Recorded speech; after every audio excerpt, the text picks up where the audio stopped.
Words on My Skin, The Monster Within by Sabbi.B.Conscious. Journal entry 17. Never settle for mediocre.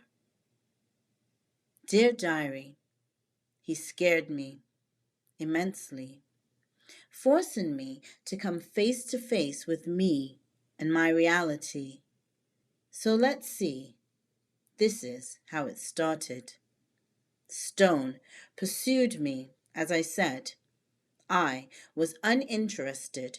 I wasn't ready. My emotions were in turmoil. Pregnancy, hormones, and mood swings consumed me.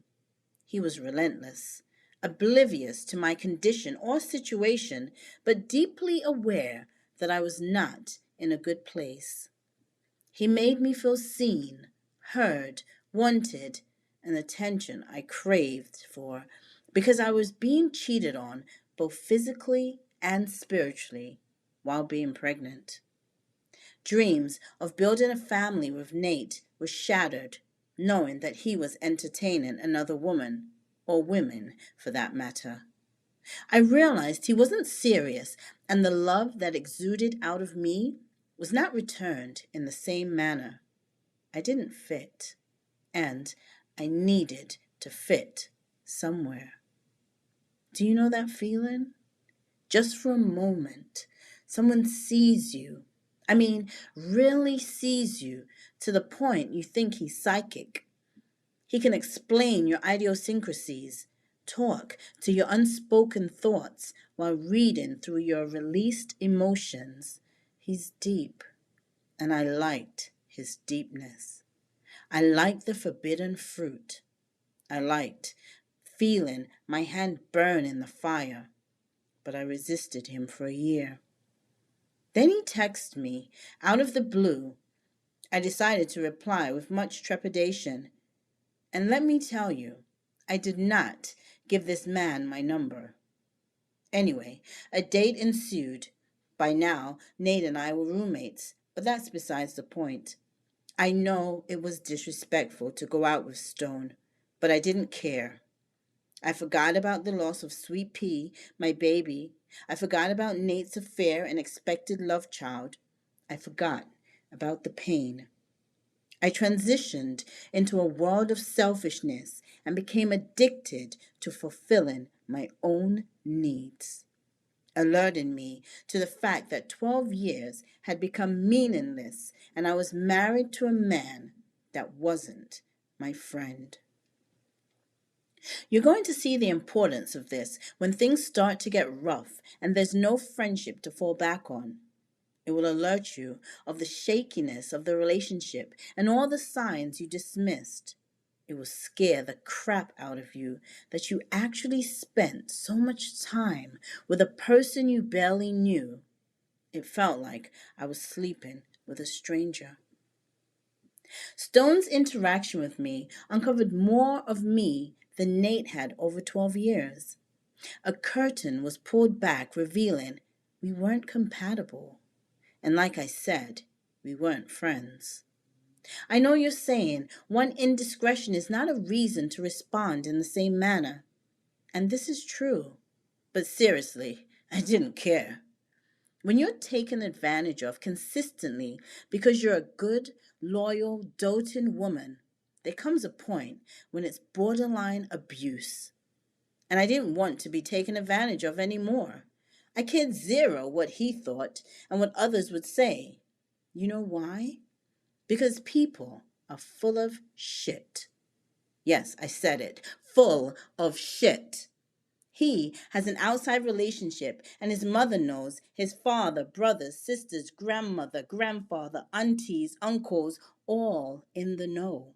Even the kids in the family know what's going on. Everyone knew, except for me. I looked like a prize fool while being praised for being the perfect, strong, committed wife. In the meantime, he is living a double life without having to be accountable for his actions. His family were quick to tell me he's just being a man. Now, wait for it. When it's his time to take the same medicine he tried to poison me with, they wanted to crucify me, saying, "Women can't do what men do and still be a lady." Well, if being a lady means being cheated on, taken for granted, cooking, cleaning, ironing, washing underwear, and laying still to be tampered with, I guess I want no part of it. Send me in the direction of being an unlady, if that's even a word. I know I have to breathe, but are you with me so far? Any of it hits home? I won't even get into the situations with the women calling, making it clear they infiltrated my home, making claims on my husband, or the fact that he couldn't simply come to me and express his need to venture out. The secrecy, lies, deceit, and disrespect from his affairs were abuse and my breaking point. It gets deeper still. My views on relationship became skewed. I questioned everything, and I was also ready to experience everything, too. I came to see that I had many different facets of myself that were hidden away. I changed the essence of me to be with Nate. I allowed him to put me in a wife box without realizing I wanted more. Then came his indiscretions. I started asking myself, was marriage for me? Could Nate possibly fulfill all facets of me?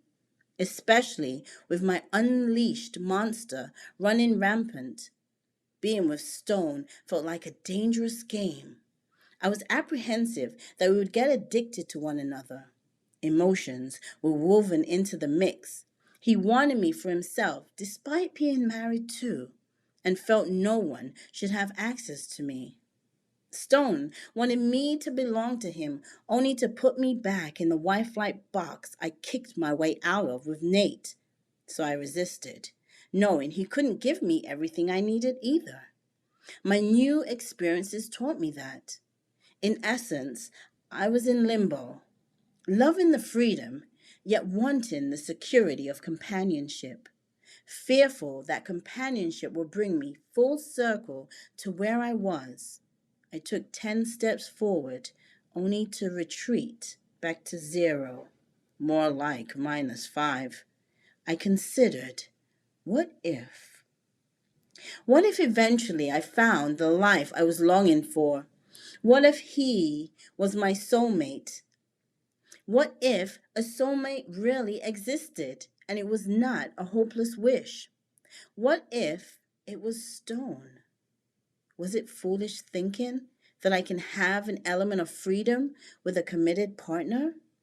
That we could have an understanding where both partners' needs were met? Or was the more traditional aspect of relationships more my speed, signaling Stone was off limits? I didn't know. And frankly, I didn't care. I just went with the moment to see where it would take me. I'm sure you're still convinced I should have stayed in the wife role society placed upon me, as opposed to being out here in the wilderness, having no clue what direction I'm going in or who I'm going to take with me. Absolutely not. I totally disagree. And maybe this will help you understand my reasons why. How? By Sabbi.B.Conscious. How do you tell someone that you don't love them?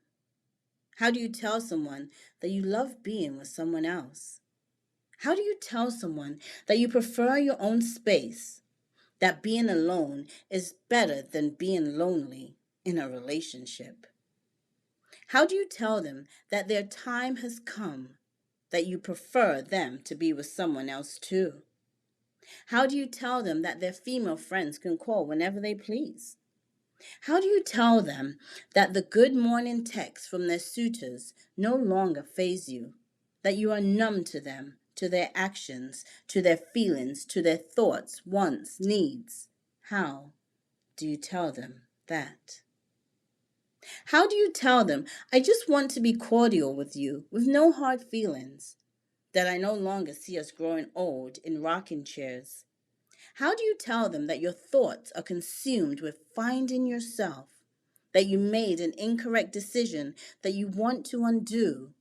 How do you express to them that you feel nothing, that they do nothing for you, that they don't understand you, and them seeing you is really the suppressed version that you have become but no longer want to be? How do you tell them that you don't trust them, that you wonder why they are calling you, that this tranquil space you are existing in is ultimate bliss? Will you eventually divulge? Do you tell them that the empire you thought you both would build has vanished into dust, and that illusion no longer resonates with you? What do you say? What do you say to them?